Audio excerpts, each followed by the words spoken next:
Hey, welcome back to Midas Letter Live. My guest this segment is Charles Taerk. He's the president of Faircourt Asset Management, who are the portfolio advisors to the 9-point UIT Alternative Healthcare Fund. How was that, Charles? That was great. That's a mouthful. That is a mouthful. Hey, it's been, I guess it's been a couple of weeks since we've chatted. I've noticed that the fund has got a new name. Yes. And what's the origin of that? So very exciting. We joined forces with 9-Point Partners, the former Sprott Asset Management. They recognized what we were doing in the cannabis space about 4 or 5 months ago, and wanted to get into the sector. Looked at what we were doing from an active management standpoint, and we came to agreement. They basically bought the contract from our previous fund sponsor, and now we're rolling out with 9-Point. They've got a lot of support from their own advisors and their own sales and marketing team, and we expect big and better things to come. Great. So has it resulted in a capital infusion into the fund? A little bit. It's going, just started 2 weeks ago, but very proud to say that as of the end of April, performance-wise, our one-year number to April 30th is over 40%. So performance is still going. Yeah, great. Thank you. That's great.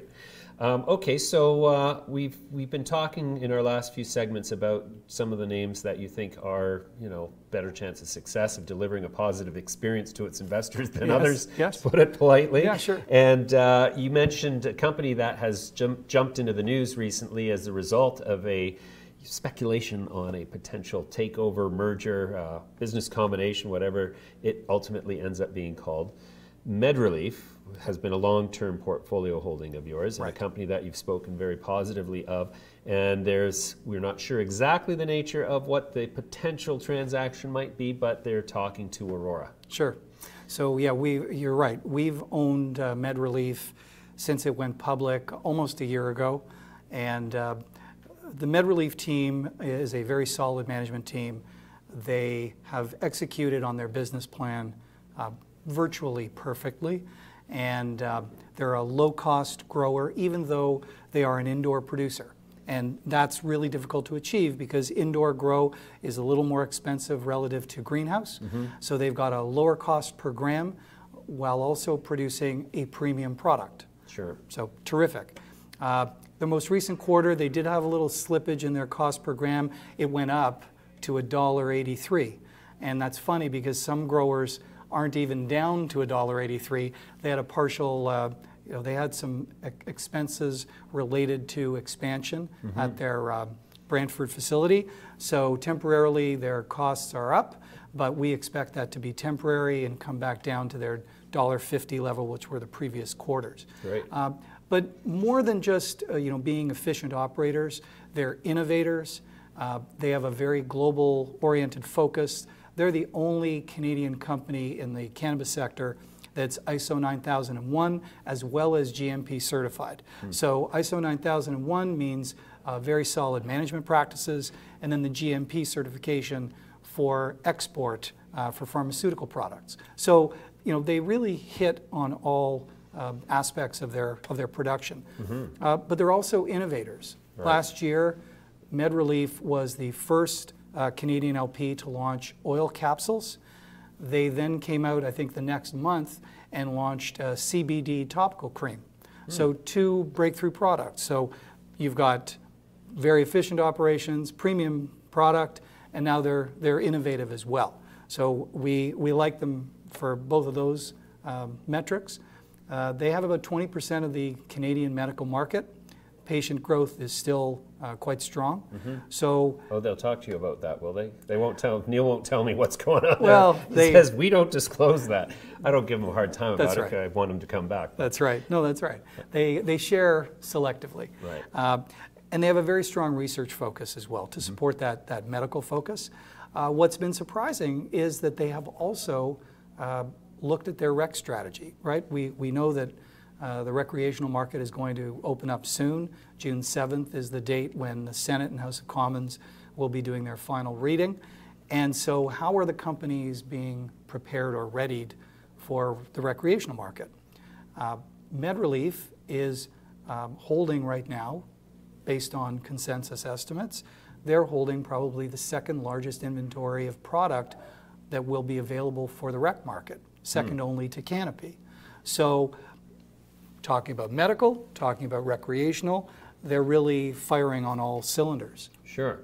Do you think that the reason Aurora is attracted to MedReleaf, and again, obviously we can only speculate, right. but do you think it's because MedReleaf comes with such a well-established brand, a well-established management and operating team? Well, sure. I mean, I think it's not just the management team, and you know, Aurora has a management team of their own. The recent acquisition that they made of Canomed, also a very medically focused, well-regarded group. Mm-hmm. I think that Aurora has still some projects to complete. So let's say there's execution risk on the horizon for Aurora that isn't necessarily there with MedReleaf. MedReleaf has most of its cultivation currently being grown, mm-hmm. whereas a lot of the cultivation for Aurora is called planned capacity. Right. So the question for investors is, how far along are you in your expansion? When are you at complete cultivation, or even close to, you know, your near-term expectations? So a MedReleaf acquisition, and again, this is all conjecture. Sure.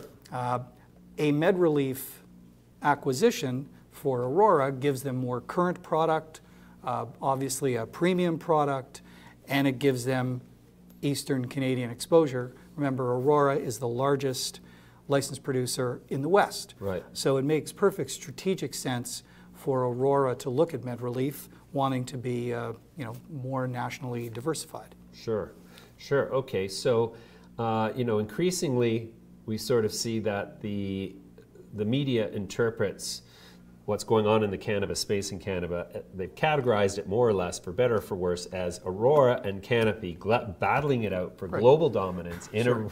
all the markets of the world. Sure. And so in that particular sort of context, do you see one naturally predisposed towards victory over the other, given, you know, everything we know about both companies, or do you think that there's room in this world for both an Aurora and a cannabis to have share global domination? Sure. Look, I think no one company is going to have global domination. I think that clearly Canopy is the market leader. They've got 7 facilities across the country. They're represented in 6 or 7 different provinces. So that from a national footprint, Canopy is the #1. By the end of this year, they will have a canopy, 5.6 million square feet of cultivation that is being grown on in December. Right. So Canopy is the leader. I think what Aurora focuses on is if Canopy is #1, we want to be a close #2. So we need to build our capacity. We want more facilities, and you know, give it to Aurora. You got to give them some credit. Is that they have a great market value. They have great perception, great following in the capital markets. A lot of active investors. There's a good amount of liquidity on the stock, and investors have generally had a good experience. And I think that's why Aurora and MedReleaf are teaming up. Mm-hmm. MedReleaf, on many operational metrics, may be perceived as being more profitable. Sorry, not maybe. They are more profitable than Aurora. Mm-hmm. But Aurora has almost double the market cap of MedReleaf. Their revenue numbers are roughly the same. And as I mentioned, MedReleaf has a better earnings profile. Right. So if you're a MedReleaf shareholder, you might be frustrated to say, hey, I'm backing a horse that's, you know, doing everything right, but not getting the value, not getting the love in the markets. Right, right. Okay, so looking at the Aurora Canopy matrix on the global stage, mm-hmm. how important is the concept of dilution? Because, you know, Aurora is over 500 million shares. Canopy's substantially lower than that. Mm-hmm. So does that make one more attractive than the other in terms of an investment going forward if you're a smaller investor? Well, yeah, it's something to keep in mind that you've got one company that has made a number of more recent acquisitions where the value of both the stock, both their own stock and the company, the target stock, are fairly elevated. So the fear of dilution is more present for Aurora shareholders. So you just have to be mindful when you're looking at companies that you take a look at the cost base and where they might be moving next. These are the elements of due diligence that everybody should do. Difficult to do, but be very mindful of. You bet. All right, Charles, we're going to leave it there. Thanks for joining me again. We'll come back to you soon and continue the conversation. Terrific. Thanks for having me.